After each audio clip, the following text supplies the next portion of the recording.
Ladies and gentlemen, good evening and welcome to the Q4 FY2025 results conference call of Bajaj Auto Ltd. My name is Sagar and I will be your coordinator. As a reminder, all participant lines will be in the listen-only mode and there will be an opportunity for you to ask questions after the initial remarks from the management. Should you need assistance during the conference call, please signal an operator by pressing star then 0 on your touchtone phone. Please note that this conference is being recorded. I now hand the conference over to Mr. Anand Newar, Head Investor Relations from Bajaj Auto Ltd. Thank you and over to you, sir. Thanks, Sagar. Good evening, everyone, and thank you for joining us for the call today. Welcome to Bajaj Auto's Q4 and FY25 earnings conference call. On today's call, we have with us Mr. Rakesh Sharma, Executive Director, and Mr. Dinesh Thapar, Chief Financial Officer. We will begin our call with the opening remarks from Rakesh on the business and operational performance for the quarter and for the year, and Dinesh will take you through our financial highlights. We will then open the forum for Q&A. Over to you, sir. Thank you, Anand. Good evening, ladies and gentlemen, and thank you for joining our call.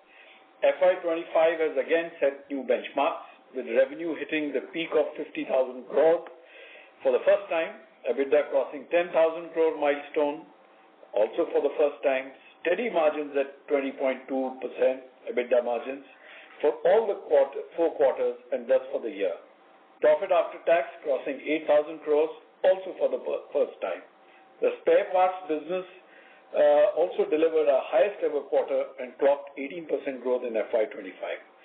Since we have been engaging on a quarterly basis, I will focus mostly on the highlights of quarter 4 FY25 instead of the full financial year 25.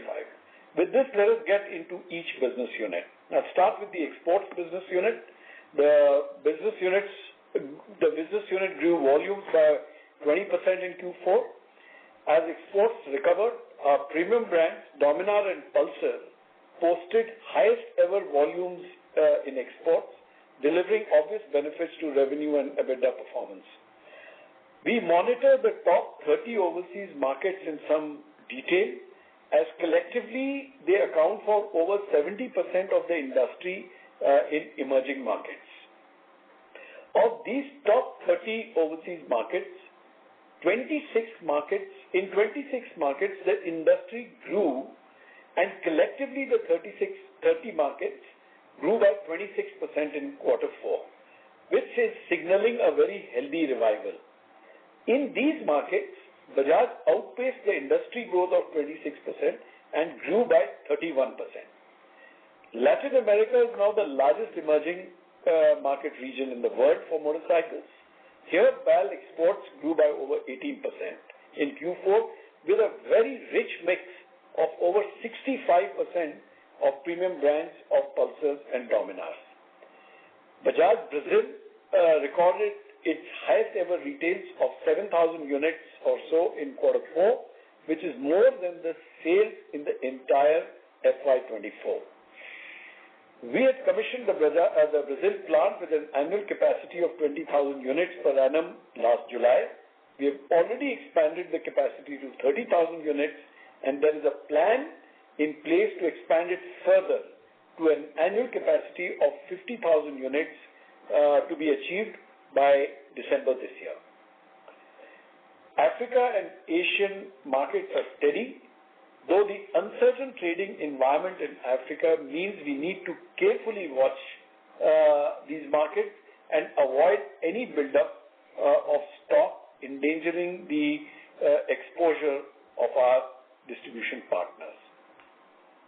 The global tariff issue has not had any significant direct impact on us, as direct exports to these areas, which could be vulnerable to higher tariffs, are mainly the KTM and Triumph brands, and they constitute less than 1% of our total revenue. The impending startup and revival of KTM Austria will also unlock exports of KTM motorcycles from India to the overseas markets of KTM next quarter onwards. These used to constitute about 5 to 6% of our total exports, and as you know, had dropped to almost nil. Given this performance and revival in the markets, our competitive position in key markets, and the return of KTM exports, we expect overall exports to continue to grow at 15 to 20% every quarter. Moving to domestic motorcycles, in Q4, the motorcycle industry registrations indicate a minor decline of 2% or so. However, for FY25, the industry delivered an overall growth of 6%, buffeted by a strong performance in Q1 and during the festive. Industry growth was driven by the 125cc plus segment, which grew by 12% compared to a flat performance in the 100cc segment. As you know, the 125cc plus segment is our core focus area in which we continue to hold a solid number 2 position.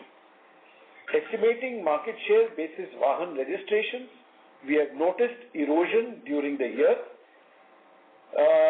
From an estimated market share of 21% in financial year 23, we went up to 26% in FY24 and have closed at 24% in FY25 in the 125cc plus segment.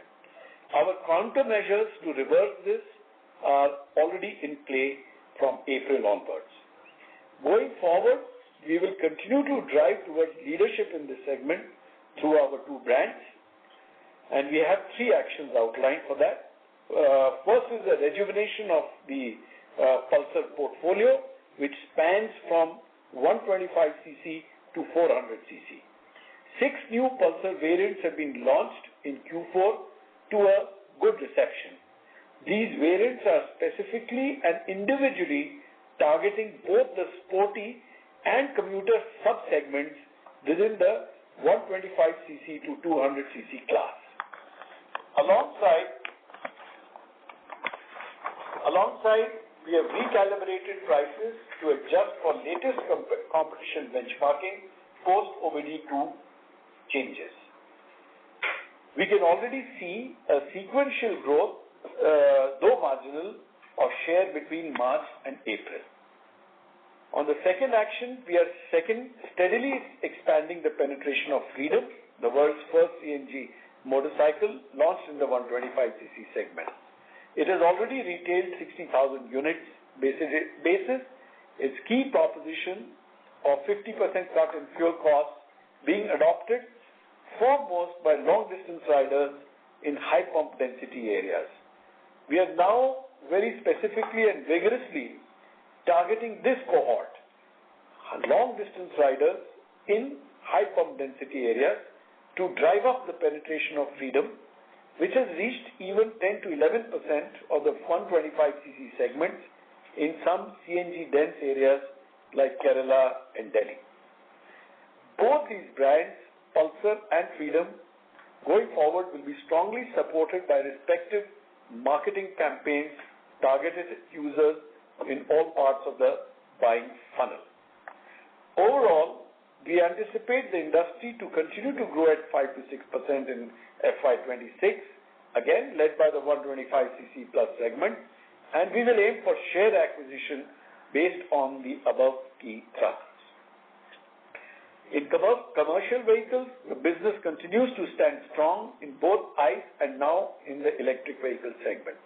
It reported its highest ever volume with a 75% market share in ICE segment. The e-auto segment of the industry grew at about 60% in FY25, and here we have doubled our market share from 17% in FY24 to 33% in FY25.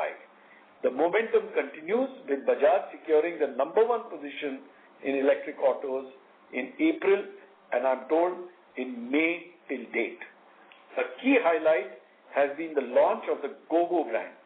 We have introduced GoGo as a new brand for our electric portfolio in autos, distinct from our ICE brands of RE and Maxima, to create a unique and memorable identity in the minds of the customers. We will launch an e-rick by early July. The segment is fragmented, operating largely with subpar quality products. We want to change the paradigm for both the drivers and passengers by bringing a well-engineered and reliable solution to an important last-mile mobility challenge. Our pilot vehicles have covered 10,000 kilometers of extensive testing to confirm the highest levels of build and best-in-class performance. I expect the new e-rick under a new brand to open up a segment of almost 40,000 units, which we will hopefully upgrade over the next few years. Coming to the electric two-wheeler business, Chetak, the arc of Chetak's performance has been the steepest in the industry. From a market share of 13% in Q4 FY2024, Chetak has clocked a market share of 25% in Q4 FY2025, a rise of 12 percentage points on the back of the launch of the highly successful 35 series platform in end December. The Q4 market share also placed Chetak as the number one electric two-wheeler brand in India.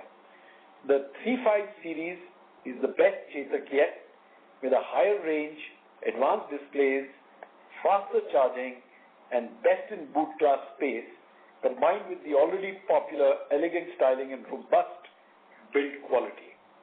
The two 35 series variants have achieved a higher market share in the upper half of the segment, apart from delivering a positive impact on the bottom line.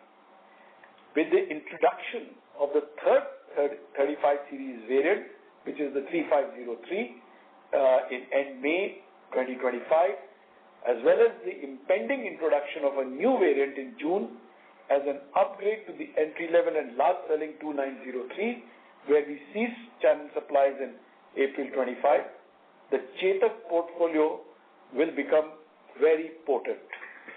Further expansion of this portfolio is envisaged in FY26 to attack emerging subsegments. The reach of Chetak is delivered through a combination of high-class Chetak experience centers, which now stand at 310 and are continuously increasing, plus over 3,000 points of sale. We expect these initiatives to build a sustainable and profitable leadership position in FY26. Having said this, I must point out a dark cloud on the horizon in terms of continued supply of rare earth magnets from China, which are an essential component of high-performance EV motors. While finally a process for end-use declaration for non-military users has been defined, which includes certification by the Chinese embassy in India and a couple of authorities finally in China, we have yet to see the completion of the process. Any delay or disruption will start to seriously impact production by July, so we are hoping that in the coming weeks, approvals to ship are secured by exporters from China based on the declarations by our vendors.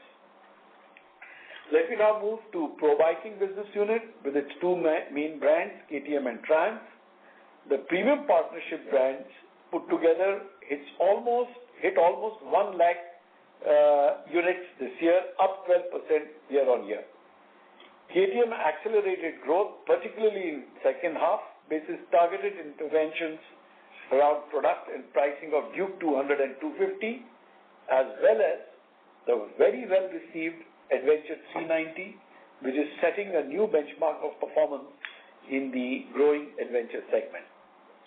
Triumph doubled its volumes domestically to close the quarter with 11,000 units on the back of a successful addition of Triumph T4 and the upgrade of the Speed 400.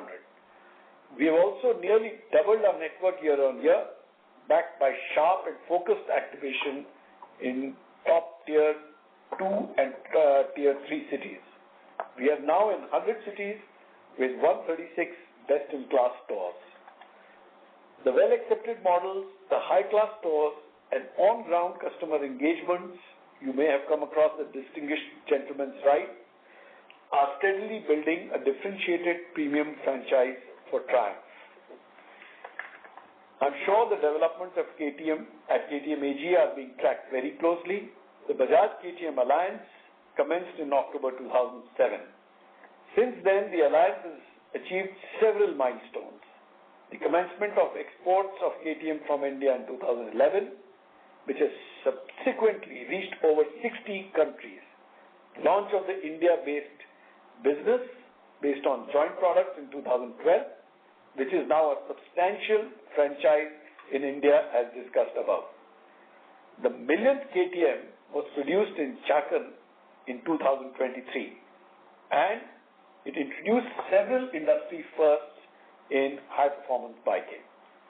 KTM AG too had a record run, growing top line and bottom line by 4 times in the period of 2007 to 2023 to hit a revenue of 2.6 billion euros and EBIT of 160 million euros in 2023. Besides this, KTM deepened its highly differentiated ready-to-race position, winning over 500 world titles and even a podium finish in MotoGP. And in this process, thrilling its considerable as well as passionate fan following. The unfortunate developments of 2024 onwards have their genesis in the downturn of the e-bike business, the sharp rise and fall of demand for extreme sports during and post-COVID, the failure to read the demand volatility, leading to increase in stocks and debt, and then the increase in interest costs. The convergence of all these developments put a huge pressure on liquidity and brought KTM to near insolvency. Even in this extremely stressful period, the customer franchise has not eroded due to its deep and niche positioning, and it is ready to be restored. At Bajaj, we have continued with the India business undisturbed, delivering the best year in 2025, though our exports to KTM were compromised. Looking ahead, we have strong belief in the opportunity for KTM and indeed for Bajaj, and this has been the basis for all the support that we have extended. As you know, Bajaj intends to acquire a controlling stake in PBAG, which is Pierer Bajaj AG. Once the due regulatory clearances are received, perhaps in 2-3 months, KTM and Bajaj will commence to work very closely and execute a comprehensive turnaround plan. Dinesh will describe this subject in further detail. Finally, a quick word on our 100% subsidiary BACL, Bajaj Auto Ltd, our captive finance arm. It turned PAT positive in Q3 and has now reported a full year profit for the first time, marking a significant milestone in its journey towards sustainable profitability. With 100% pan-India coverage, disbursements have crossed the 10,000 crore mark, and BACL is now firmly positioned as a strategic enabler in our ecosystem. In closing, FY25 was a year of solid outcomes with record revenues, profitability, and the establishment of new growth platforms. As we step into FY26, we will focus on the following 7 key thrusts. A better competitive position in the 125cc plus segment of domestic motorcycles with high shares and firmly on the road towards eventual leadership. A higher than market growth in exports, particularly in LATAM, where we will aim to make a quantum shift in our market shares and competitive position. Acceleration and scaling up of new growth platforms of Chetak, GoGo, Freedom, and the Brazilian business, particularly driving for leadership in electric two-wheelers and electric three-wheelers. Working together with KTM, turn it around and put it in a better position than ever before in terms of its operations and market performance. Strengthening the spares business to deliver the best ever performance in FY26. Steadily grow the KTM and Triumph businesses in India based on the fundamentals of brand and customer experience. Dynamically manage the balance between growth and profitability, recognizing prevalent volatility. These 7 thrusts should deliver us the goal of delivering another record year in FY26 with best-in-class financial performance. With this, let me hand over to Dinesh. Thank you, Rakesh. Good evening, everyone, and thank you for joining us on the call this evening. Before I dive into the quarterly and annual financial update, let me first address a question that's been asked of me by a few people in the last few weeks as to why we've delayed our results announcement this time around. Now, you might be aware that to complete our consolidated financial results, we add the results of our investment in the KTM business that is done through our Netherlands subsidiary.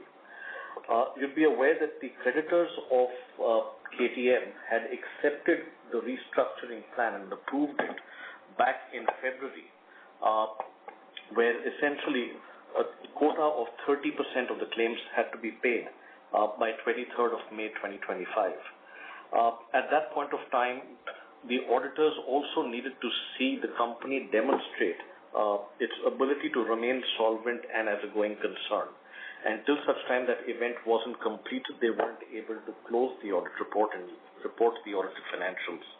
And so with the 23rd May timeline having been met, with the quota having been paid, the auditors were able to finalize the accounts that were published by PMAG earlier this week. And so once that was done, we were able to consolidate and close our accounts. And therefore, that's the reason why our results got delayed by this very exceptional event in this instance.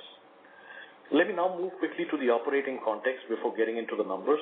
Rakesh has already spoken to you at length on the business and the view of the industry, so I'll focus my commentary on two aspects, on commodity and currency. On the commodity front in the quarter, it was a mixed bag. Noble metals and precious metals continued to heat up, most specifically palladium, which saw very steep inflation, and rhodium and platinum firmed up to some extent. However, the broad energy basket and the metals complex, like steel and aluminium, remained relatively soft. Nickel and lead reflected some signs of inflation, but that was largely offset by relief in rubber and ABS, amongst others. So overall, while there were some pockets of inflationary pressure, the broader softness, particularly in the metals and energy complex, helped maintain a relatively stable cost environment for the quarter. And therefore, I'd say in net terms for this last quarter, quarter four, material inflation was about flattish. On the currency side, we had tailwinds. It was the quarter when USD INR hit its peak. And so therefore, dollar realization for the quarter came in at 86.5 versus 84.3 in the previous quarter and 83 for the same time last year.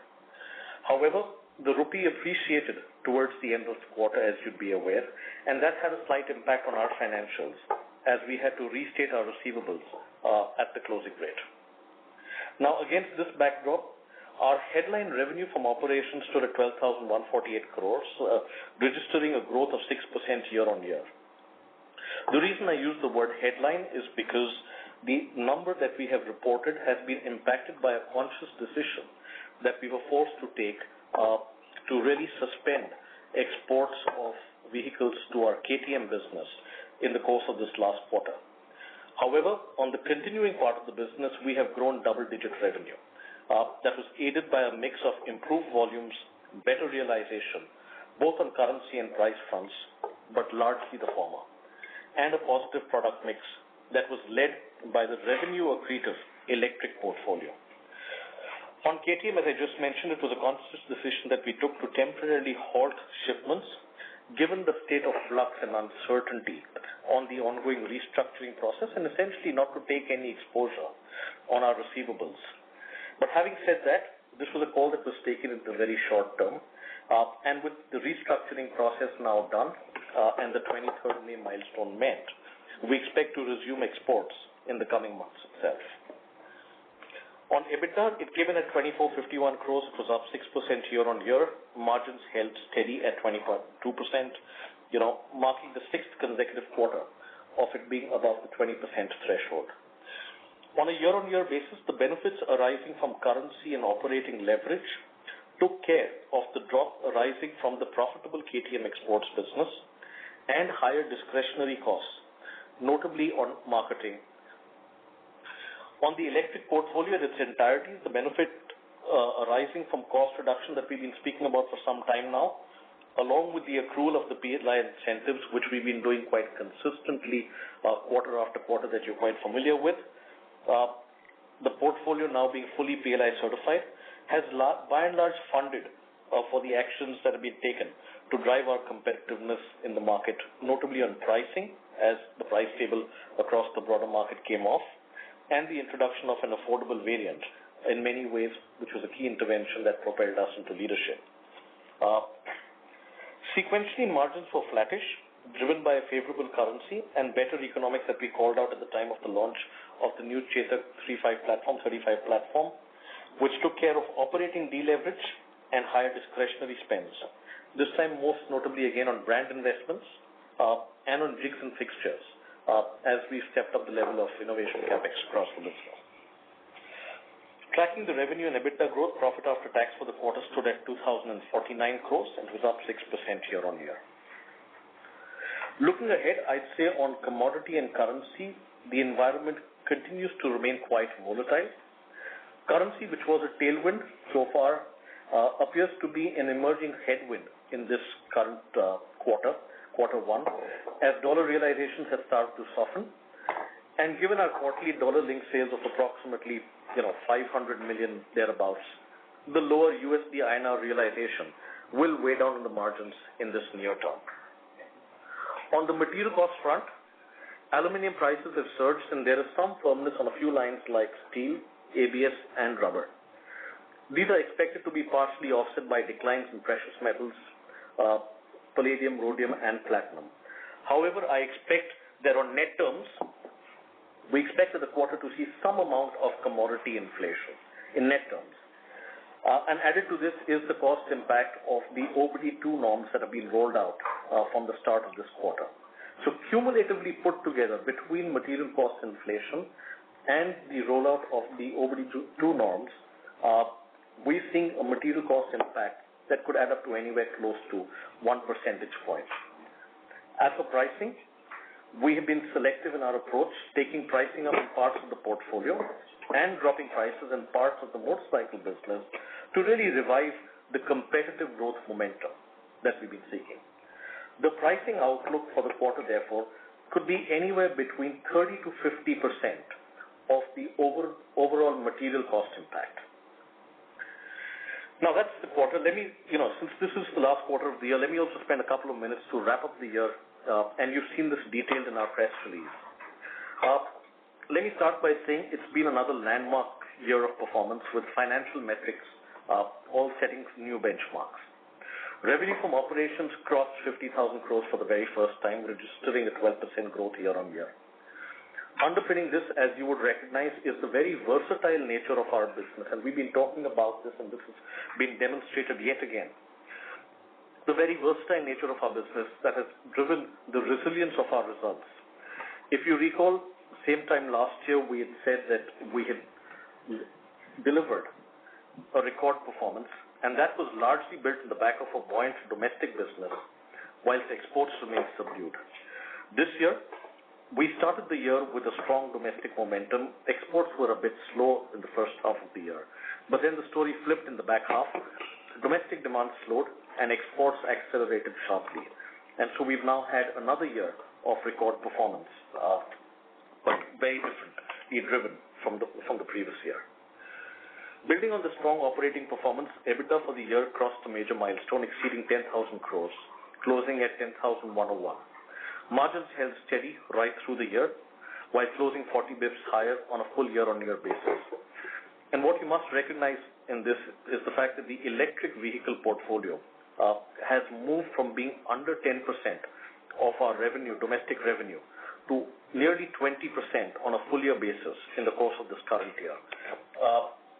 And you're familiar with the fact that the Chetak business continues to remain significantly margin dilutive, although with much better economics that have evolved over the last 18 months. And the fact that we've been able to hold margins through this period of time is a reflection of the strong focus on driving the economics for the new growth engine of electric vehicles and for the very dynamic P&L management that we've been doing at a larger enterprise level. We closed the year with profit after tax at a new record high of over 8,000 crores, registering a 9% growth year-on-year. However, it's worth noting that the growth is after absorbing a one-time exception deferred tax provision of 211 crores that we had to take in quarter 2 of this year on account of the withdrawal of indexation benefits on certain classes, asset classes, and changes in tax rates, as was announced in the Finance Act of 2024. If you were to adjust for the one-off impact, profit after tax would have grown by a robust 12% year-on-year, underscoring the quality and sustainability of the key earnings. Now, apart from the key financial measures, there have been a few areas to cheer about across our businesses as new milestones were achieved. On domestic motorcycles, revenue for our strategically important and focused segment of the 125cc hit a new peak. In commercial vehicles, we registered the highest ever volumes and revenue crossed 10,000 crores for the first time.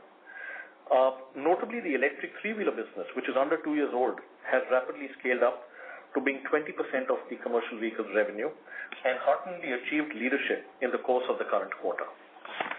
This was the year in which Chetak hit the leadership in the electric two-wheeler market and ended the last quarter as market leader. And so when you add and look at the performance of both electric two-wheelers and electric three-wheelers, we have ended the year with over 5,500 crores of electric vehicle revenue, which essentially would make it the country's largest electric two- and three-wheeler company, right? And this has all been delivered in a span of between 2 and 3 years. In exports, Latin America continued strong momentum, registering another high over what was an already record performance in the last year, and the region now accounts for over 30% of our total exports volume. And spares, as you heard from Rakesh, reported a record revenue for this year as well. So it's been a year of milestones on multiple counts in addition to the financial benchmarks. Moving to consolidated results, and since there is a significant impact, I thought it was right to call it out. While standalone profits ended at 8,151 crores, that was up 9% year-on-year. Consolidated profit came in at 7,325 crores. It was dragged down by the share of loss that we had to account from our investment in the global KTM business that reported a loss, and that the results of that business flows into our Netherlands subsidiary, which in turn we consolidate. The share of that loss accounted for us between the first half and the second half added up to about 900 crores for the year. And you are aware of the context, so I will not get into that at the moment. We closed the year with a closing surplus cash balance of nearly 17,000 crores, underscoring the continued strength and resilience of our balance sheet. This was achieved after significant investments done in the year. We invested 2,100 crores in our captive financing arm BSCM. We spent 700 crores towards CapEx, of which about 60% was towards the electric business, and the balance to provide for innovation-related CapEx in the rest of the portfolio. And over 2,200 crores was returned to shareholders through dividends, pertaining to the previous financial year, reflecting our continued commitment to rewarding shareholders. Free cash flow continued on a strong track record and remained robust at 6,500 crores for the year. The Board of Directors at its meeting today also approved a dividend of 210 rupees per share today. That will total a tad below 5,900 crores when we pay this out in a couple of months, which will reflect a 72% payout on our total reported profits after tax. Now, I know a few of you would have questions on KTM, and hence before closing, let me just quickly summarize the current announcements that we made to bring everyone onto the same page, and then we'd be happy to take questions that you may have on it. You're familiar with the structure, so I'm not going to spend time on the structure. It was part of our release as well. And there have been a range of stock exchange filings and news that's been floated on the subject over the last few months. But most notably, between the press release that we put out on 22nd of May and the stock exchange intimation the following day on 23rd, we essentially announced our intent to take control of the KTM business that is headquartered in Austria, subject to necessary regulatory approvals that are currently underway. Very clearly, what we said was that our Netherlands subsidiary, BAHBV, has arranged a debt funding package of about 800 million to enable the continuity of the KTM business by paying off the approved quota to the creditors, and this was quota that was approved by them in the February meeting, in furtherance of the debt restructuring with the approval of the courts of Austria, and for infusing funds into the company to revive its operations and the working capital cycle that had choked up. Of this 200 million cash that was infused in multiple tranches in the last financial year between Feb and March, and between April and May, to maintain continuity and to revive operations, and 600 million debt was provided in the last week to essentially fund the payment of the creditors' quota and associated costs. Alongside, our Netherlands subsidiary also entered into a call option agreement on 22nd May itself with Pierer Industries and the parent of Pierer Industries, which I will use as a short form called PICO, for the right to purchase either by itself or by a third party nominated by ourselves from Pierer Industries the shares that they hold in Pierer Bajaj. Recognize that Pierer Industries holds 50.1% in Pierer Bajaj, and so we've now entered into a call option agreement that allows us to exercise an option to purchase these shares and therefore take control in Pierer Bajaj AG. Of course, this is subject to requisite regulatory approvals. Our right to purchase the 50,000 shares, which is essentially the stake that is held by Pierer Industries, either by ourselves or through a nominated third party, can be exercised fully or in installments or in a combination for the next 1 year, essentially till 31st of May 2026, but has fixed the consideration for such an exercise to be a maximum amount of 50.65 million euro. Besides this, we will acquire the balance 0.1% stake in PBAG under a separate arrangement, which is also again subject to regulatory approvals that could take anywhere between 2 to 3 months. Thus, upon exercising the call options, Bajaj, through its Netherlands subsidiary, would essentially move from being a current minority investor in PBAG to being a controlling shareholder, in keeping with our strategic intent to take charge of rebuilding the KTM business and realizing the synergies that they have with us. The full exercise of the options will essentially lead BIH BV, our subsidiary, to hold 100% of the shareholding of PBAG and will essentially mark the resultant exit of the Pierer Group from PBAG and the KTM business. I've tried to cover as much as we had announced in those 2 days, but I'm sure there will be a few follow-up questions which We'll be happy to take as part of the Q&A session. With that, let me hand the call back to Anand and open up the floor for questions. Thank you. Thank you, Dinesh. Sagar, we can open the forum for Q&As. Certainly. Thank you very much. We will now begin the question and answer session. Anyone who wishes to ask a question may press star then 1 on their touchtone phone. If you wish to remove yourself from the question queue, you may press star then 2. Participants are requested to use handsets while asking a question. Ladies and gentlemen, we will wait for a moment while the question queue assembles. Our first question comes from the line of Kapil Singh from Nomura. Please go ahead. Good evening, sir. My first question is on KTM. Just want to understand, what is your vision of operating this business? Would it largely operate the way it was operating prior to this issue that they faced on account of market turmoil?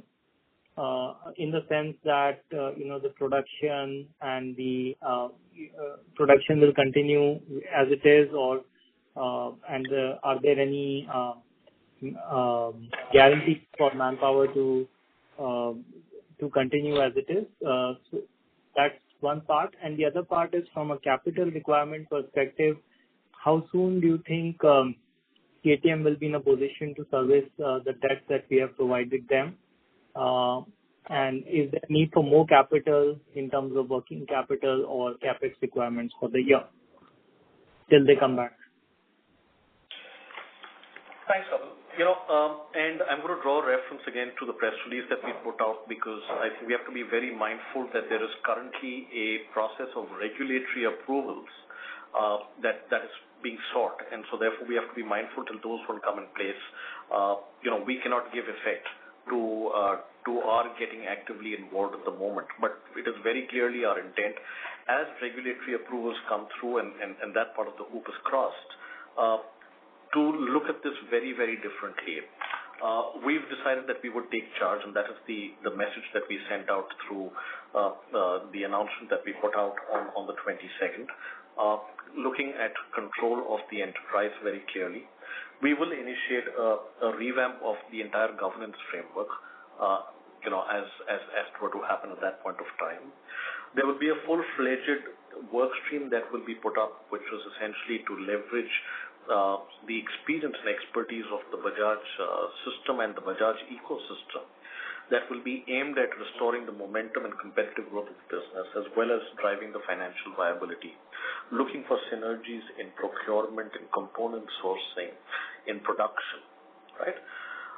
We will also at some point of time look at expanding the remit of the joint development program as a possible opportunity. And today you're aware that that program only extends up to bikes which are under 400 cc.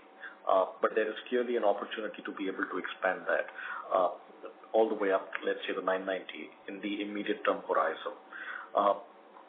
And I think we will continue to look for potential partnerships and collaborations that can help build the KTM business to sustainable, competitive, and long-term value creation. So these are essentially the ways we're looking to do it. But I want to hasten to add that we need to wait for the regulatory process to come through, for those approvals to come through, and there are essentially three in number. We need to get approval from the Takeover Commission. We need to get approval from the Investment Authority, and we need to get merger control approvals from key and specific geographies that are relevant to this transaction. And that will play out over the next 2 or 3 months. It is only after that we can get involved and comment. And I think you will expect that we will comment in greater detail at that point of time. So we just want to jump the gun at this point of time by commenting prematurely. But this is the broad directional intent that we went in with, to absolutely run the business differently once those approvals are in place from the way it was run in the past. Sure, sir. Thanks on that. And the second question is on the domestic market. You did allude to the fact that there was a bit of market share pressure and you have taken some actions. If you could talk about the underlying market conditions, what has caused a bit of a slowdown that we are observing in the market that continues? And on the market share front, are there any, what is the number of new products that we are looking to launch in various segments in the coming year? And how do we see the evolution of market share in the domestic market? So the market performance, like I said, slowed down in Q4. We believe that it is largely happening in the smaller urban centers. We feel that the deep rural is slow. The smaller towns and mid-tier towns are doing well. The metros are also okay, but the larger towns, that kind of a segment is slowing down, perhaps under the pressure of the particular inflation which is being experienced by our type of customers, driven particularly by things like rental inflation. And we have seen some pressure on purchasing power. We've also seen that the southern markets have been under a greater pressure in terms of the industry performance, and the northern markets, particularly Uttar Pradesh and Delhi, Haryana, these type of belts are doing much better. I would like to actually wait and see a few more months before trying to extrapolate this performance, because it's very hazardous in this up and down way of market behavior to take a small segment and then extrapolate for the whole year. That is what happened last year. So you saw that quarter one was 11% growth for the industry, quarter two was 2% growth, quarter three was again, just in October, very high growth, and then quarter four was minus 2%, but combined it delivered about 6%. I think it's going to be very, very similar. There will be some high growth regions, some high growth periods, but we should be sort of at that 5 to 6%. But what is very, very clear, like I said, is the top half of the industry is certainly growing much faster. Our erosion of about 1 or 2 percentage points has largely been, has obviously been in the 125 cc plus in the domestic motorcycles portfolio, and it is based on the timing of competitive launches versus ours. There is always a lead lag. Every launch cannot be timed. We gain when we launch new and successful products, and by the time competition responds to them, you get a period of a very nice period where you can acquire market share, and that works for us as well as against us. And so we had to do some catching up in terms of making our portfolio more feature-rich, which actually we have responded very quickly because we noticed this erosion by the middle of the year once the dust had settled from the festive, and very quickly within a quarter we have responded with feature-rich products, and we will continue this exercise with the introduction of new products in the Pulsar portfolio right through FY26. We are also looking at entry-level 125cc products, and therefore it's a full pipeline of products for FY26. And hopefully on that basis, we should be able to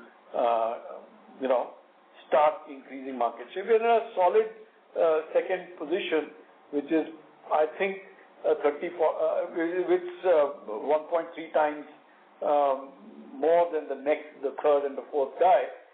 But we are behind the number one position, and our aim is to come as close as possible to the number one position in FY26. Thank you, sir. Look forward to that. Thank you. The next question comes from the line of Emin Pirani from JP Morgan. Please go ahead. Yes, hi. Thanks for the opportunity. First, just a clarification on the comment that you just made that you are looking at a entry-level 125cc. Would this be the Pulsar brand, or will this be a separate brand? And a related question was, that you have the Freedom, which has a positioning. You have the Pulsar, which spawns a lot of engine and price points. Is there space or is there requirement from Bajaj side to have, say, another brand in the 125 to, say, 150cc category? I would love to hear your thoughts on that. So that question is still open. We will, as the product sort of acquires its specs and its full form, we will decide on the branding. I can say that the 125cc segment in particular, not the 125cc plus, but just the 125cc segment in particular is almost now equal to the executive 100cc segment. It's like 28% of Indian motorcycle industry is just the 125cc segment. And we can see 2 or 3 sub-segments emerging over here. Freedom is, of course, an innovation which cuts across, though it's a 125cc, but it cuts across different cc classes and is propositioning the long rider the long distance rider who is very keen to save money because of the long distance riding. Now, whether there is space for one more brand besides Pulsar will be based on careful analysis of how distinct these sub-segments are. This work is going on, and we will conclude this closer to and reveal it to you closer to the time when we launch the product. Sure. So look forward to that. And my second question was on three-wheelers. So broadly, how should we think about the growth potential over the next, say, few quarters for the domestic three-wheeler business? And within that, since you have already, talked about the launch of the e-rickshaw, obviously the addressable market is quite large, but I'm guessing that you will start with a particular, subcategory within that. So, should we look at the way you ramped up the e-auto volumes, and should that be a way of thinking about or a template to think about how you will ramp up the e-rickshaw volume, or should we think about it differently? I am very, very optimistic about the three-wheeler business. And it may have its ups and downs, and it has its peculiarities in terms of, parts of it being regulated. Then there is this whole CNG, the diesel to CNG conversion, and of course now the entry of the electric, which can sort of override the permits, etc., which opens up the option. Despite all these constraints, let me say, or unique features of this industry, the thing which is driving the three-wheeler business is the enormous requirement for last mile mobility. That is not getting fulfilled by either the metros or the buses or, local trains and stuff like that. The three-wheeler is a very, very important vehicle to satisfy India's hunger for last mile mobility. And I'm including e-rick as a three-wheeler in it. That's 40,000 vehicles per month. E-auto gives us a very, very good method to access the regulated markets, and it opens up things for introducing the e-auto. So it may sort of go through its ups and downs, but fundamentally the three-wheeler business will continue to grow. Its fuel type and shape may change. Now, when it comes to the e-rick, this is a 40,000 per month segment. Top 10% is lithium-ion. Obviously, we are going to introduce a lithium-ion product because lead acid has its own problems. I draw a parallel to what we did in Africa when we went in and came in with a very high premium to the existing Chinese players there at that time, 10, 15 years ago. In recognition of better quality and ownership convenience, over a period of time as people got educated, they shifted. Even today, we are seeing that the e-auto itself is upgrading e-rick. It has its sources of growth in diesel and in e-rick.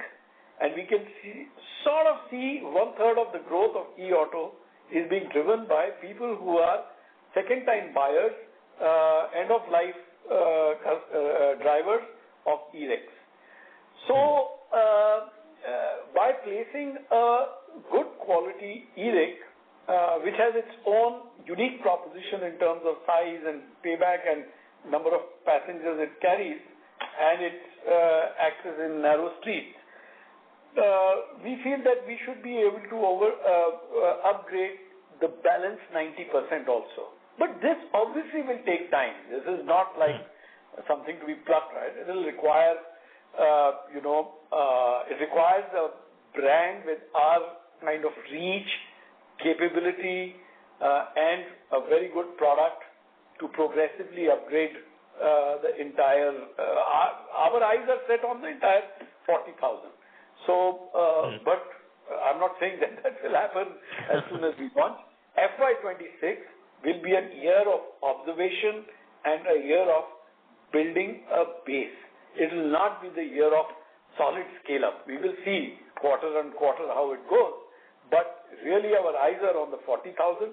It may take some time, and we will begin with putting in a good product, observing it, understanding how it is delighting the riders, the drivers and the passengers, and then going back and seeing whether we need to modify our product and our go-to-market approach appropriately.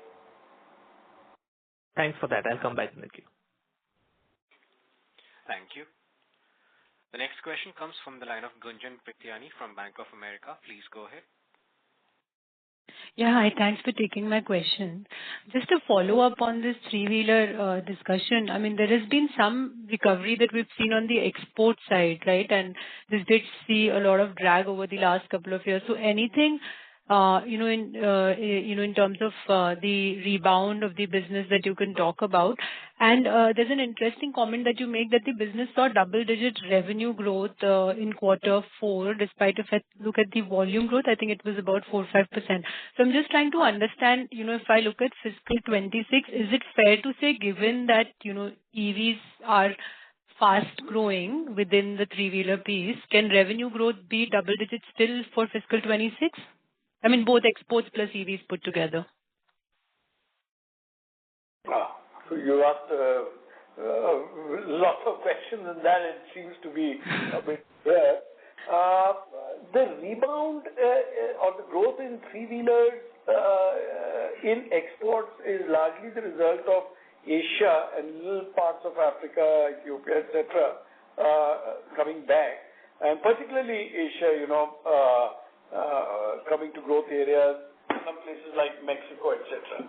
So it is part of the 30 countries which I talked about. I was telling you that we monitor 30 countries, and 26 of them have grown both in two-wheelers and three-wheelers. So, and as you know, over there also we have a very good position.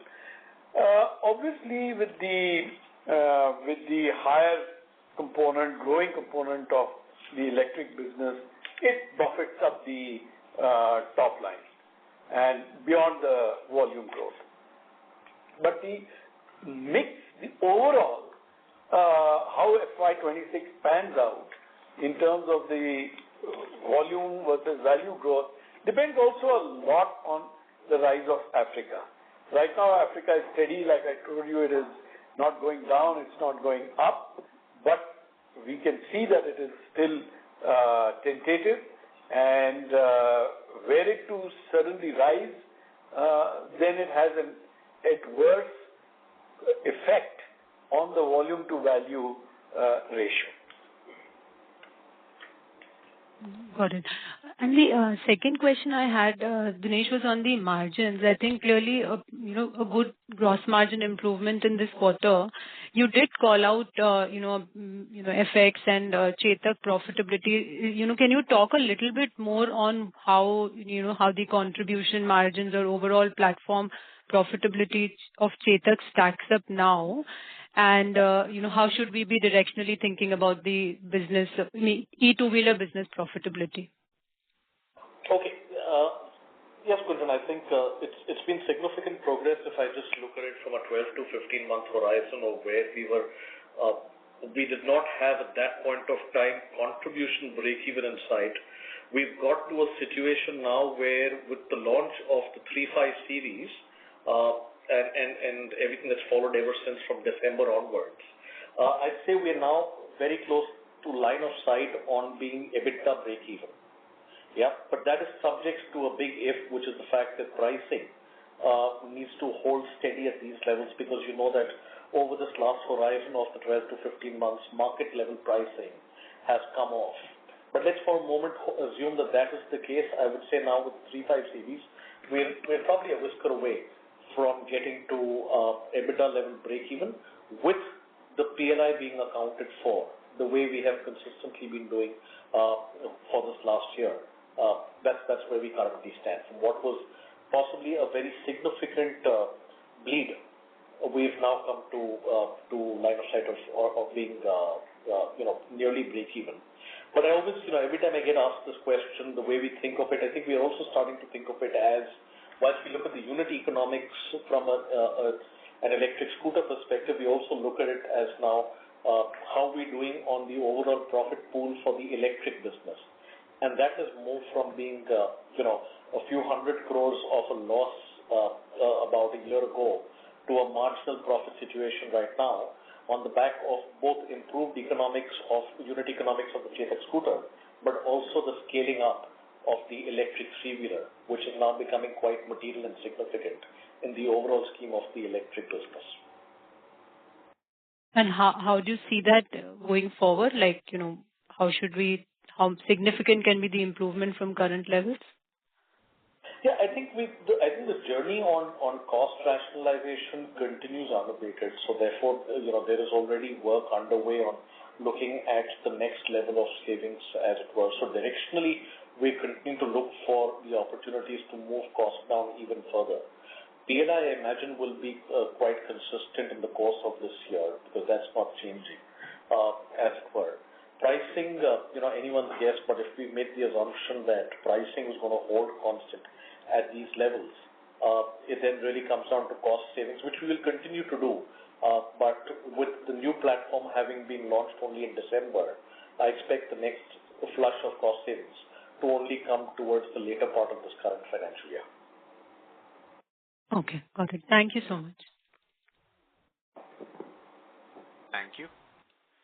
The next question comes from the line of Chandramouli Muthiah from Goldman Sachs. Please go ahead.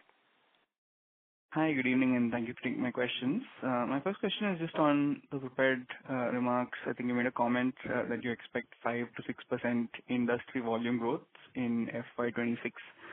So just want to understand how we look at our own volume growth outlook for FY26. I think we had a good start in the first half of FY25 and then was more sort of -7 to -8% volume declines in the back half. So I just want to understand what milestones we need to achieve to get closer to industry volume growth outlook in FY26, if not exceed it. That's my first question. Our first priority is to outpace the industry growth in the 125cc plus segment. That is our core focus area. It will remain so. And we slipped on that in a few months, not the entire calendar year, not the entire year, but in a few months.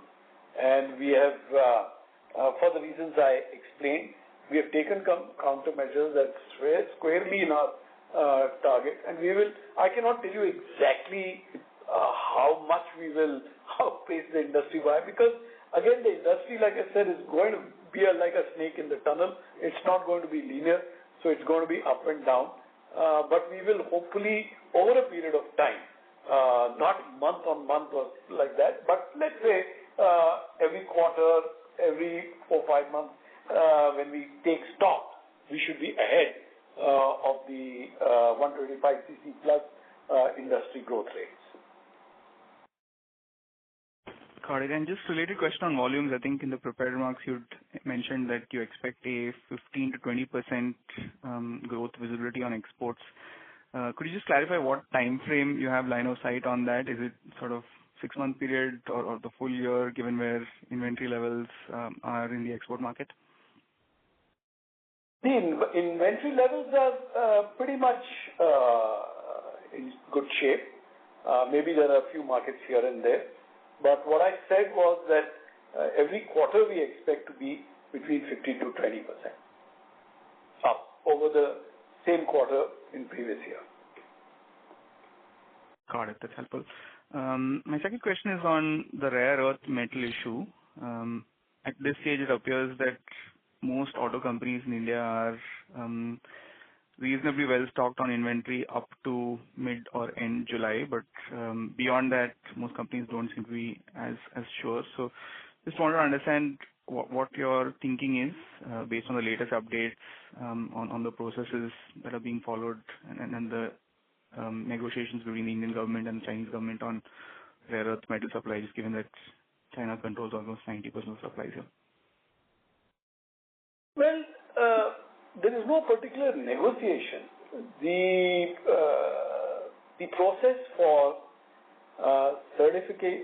declaration and certification that the rare earth imports will be not used for military purposes has been now defined. I mean, on 4th of April, an intent was published, but now a process has been defined, which entails self-declaration by the importing company, which would be our vendors, and which is then certified by a couple of ministry agencies of the ministry, and then finally by the Chinese embassy in India.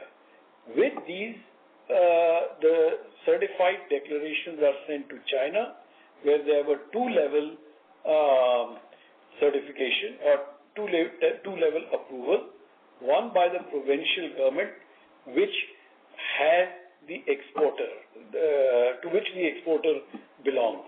And once that is done, it goes to a desk in their Ministry of Commerce for the final approval. About 30, my information suggests that about 30 applications have been made, which have been certified by all the agencies in India, including the Chinese embassy in India, and have been forwarded to PRC.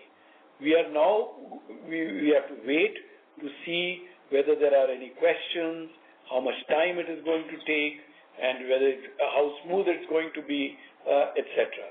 So we have to wait and see the outcome of these 30 applications to fully understand what this process entails. Like you said, almost 90% of the supplies of these materials are from China. Building alternatives is not an option in the short term, because this will take development work, this will take investment, this will take testing, validation, and integration into the vehicle systems. So this would be more of a medium-term option. At this point, we are keen that the process is smoothly followed and things are expedited both in India and China. Got it. That's helpful. And lastly, just a bookkeeping question, if you could share the export revenues and the spares revenues for the quarter, please. Exports revenues is 470 million. 470 million. And spares? Spares revenues 1,566 crores. Got it. That's helpful. Thank you very much, and all the best. Thanks. Thank you. The next question comes from the line of Raghu Nandan from Nuvama Research. Please go ahead.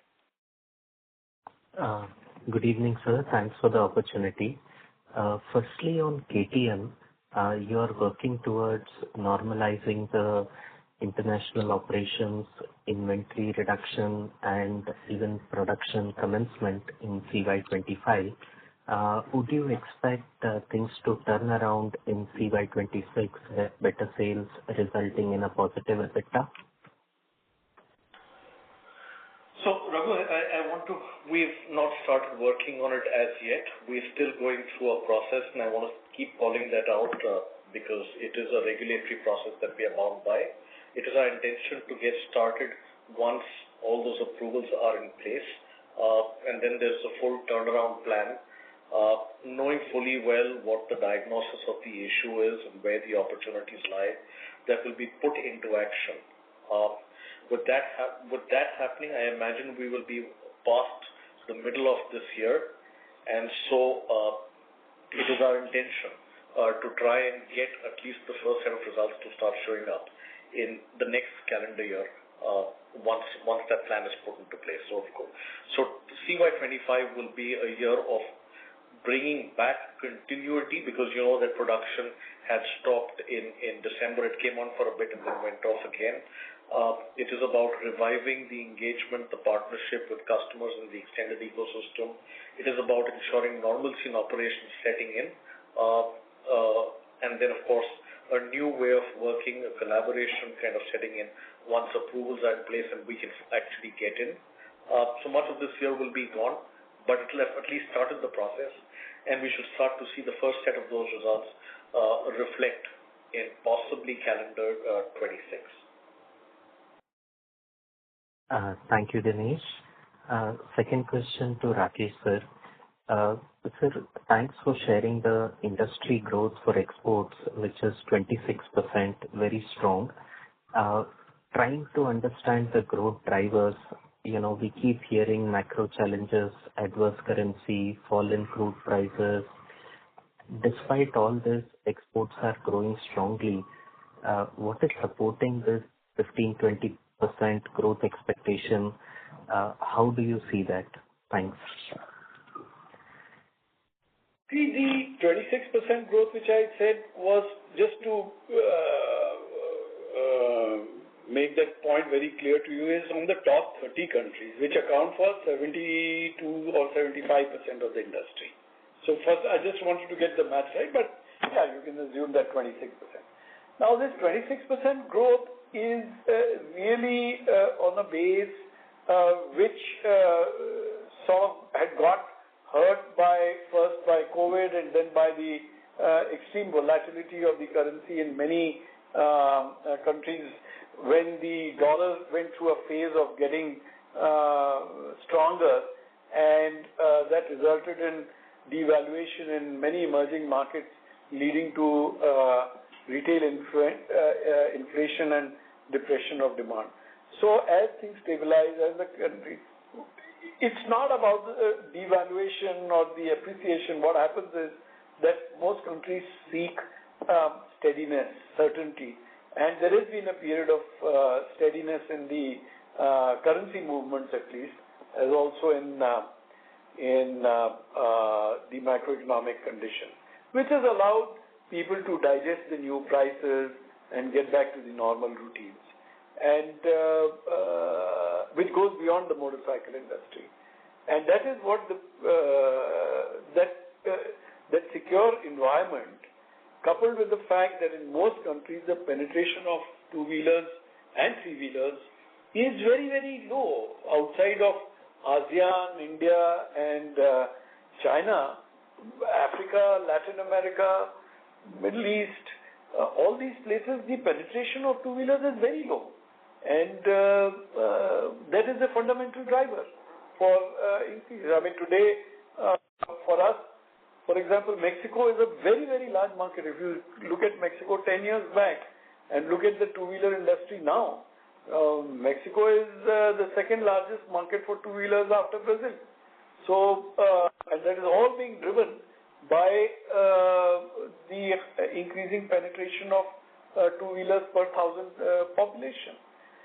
What is driving us at 15 to 20% is that we took some early steps in Latin America because we realized that Africa is in for a long haul. It may go up and down, and it is considerably weakened as an economy. If I would say the whole of Africa, we took very early steps in strengthening our brand channel platforms, in aligning our partners, and in sharpening our portfolio in each of these countries.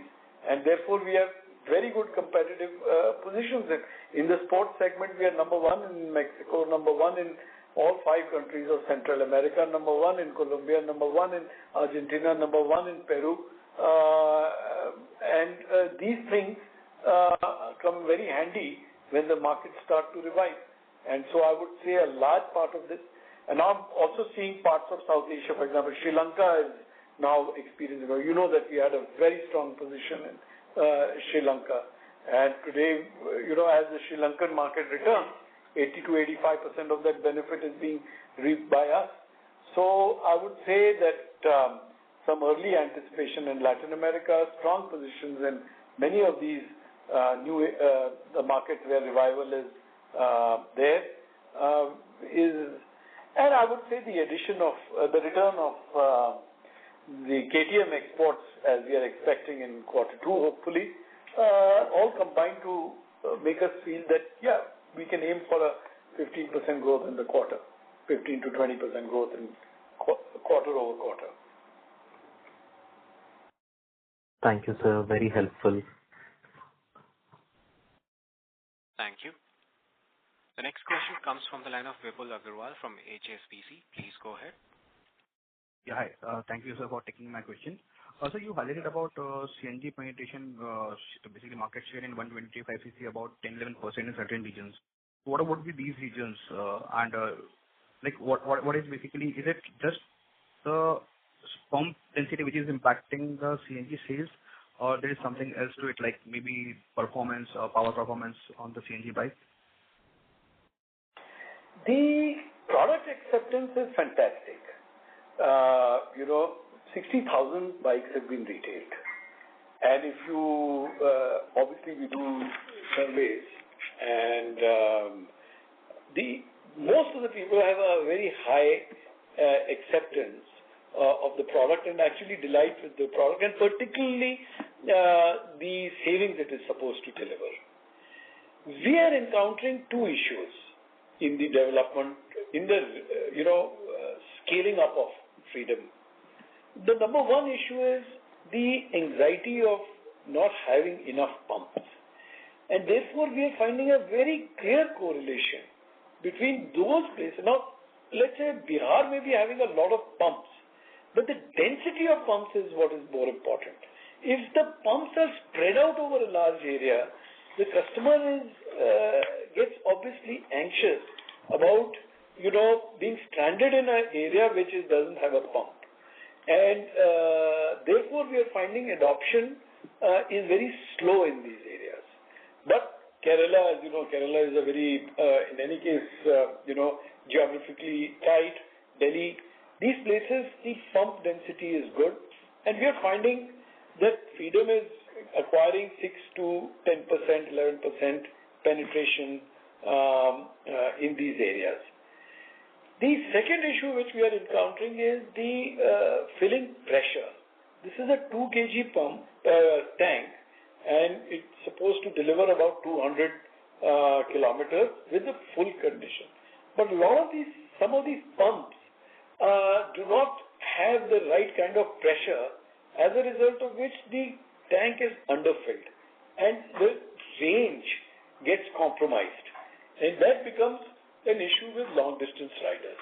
So it's the quality of the pumps and the thing. That's why we are right now, as I said, we are focusing on people where we now through experience know which are the areas which have got the right pump density, and we have started to calibrate our resources in terms of engaging with customers, etc. in this.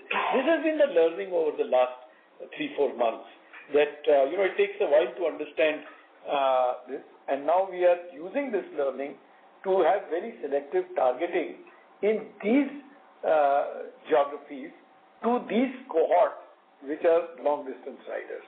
So that is the way we feel that we will steadily build up on Freedom.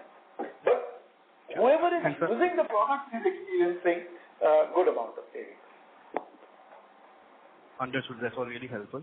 So my second question is on your BACL and basically the financing in the rural area. We are seeing incrementally NBFCs are becoming averse to financing of the customers which have weak CIBIL score, which is actually, we think, is impacting the two-wheeler growth overall. So normally we see that captive NBFCs normally come forward and to help in such scenarios. So where are we in terms of, but how is BACL is helping in that? And what will be the share of BACL in total financing in rural and urban? So we are running BACL at an arm's length. It has got an independent board, which the MD of BACL reports to, and we want to run it not as a handmaiden of Bajaj Auto. So it has to be run on the sound principles of a financing company. So I wouldn't say that just because it is captive, its risk policies and lending policies are influenced by us. They're completely independently done. Where it is very helpful is that they have presence, virtual and physical, at all our counters, which makes access to customers easier and smoother. He comes in to buy or she comes in to buy a Bajaj motorcycle or a scooter and gets Bajaj finance. So it's a very seamless operation and becomes very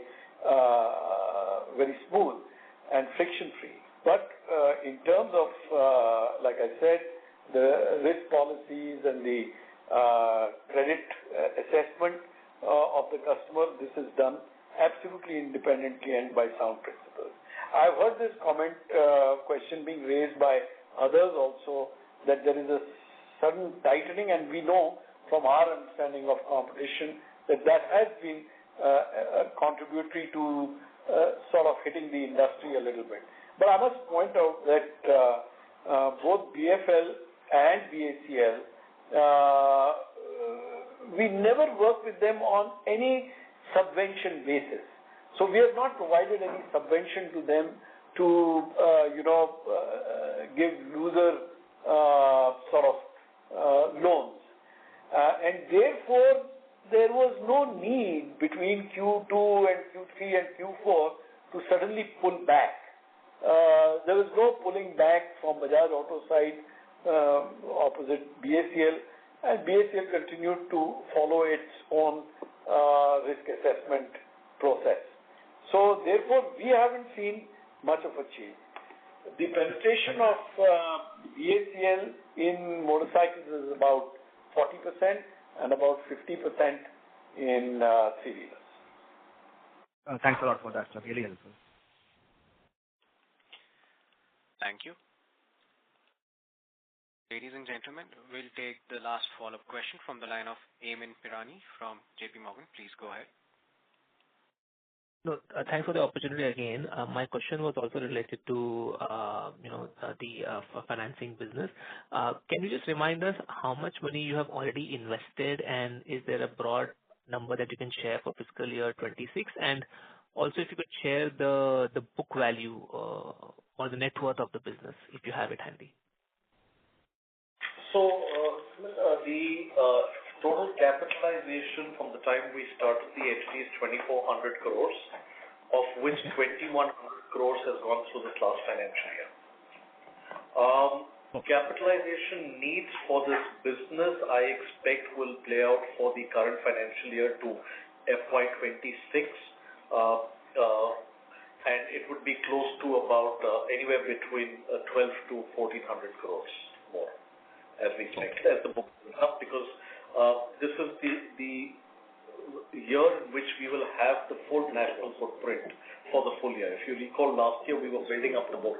We started the transition for BACL on 1st of January 2024. So it was a staggered build-up of the book.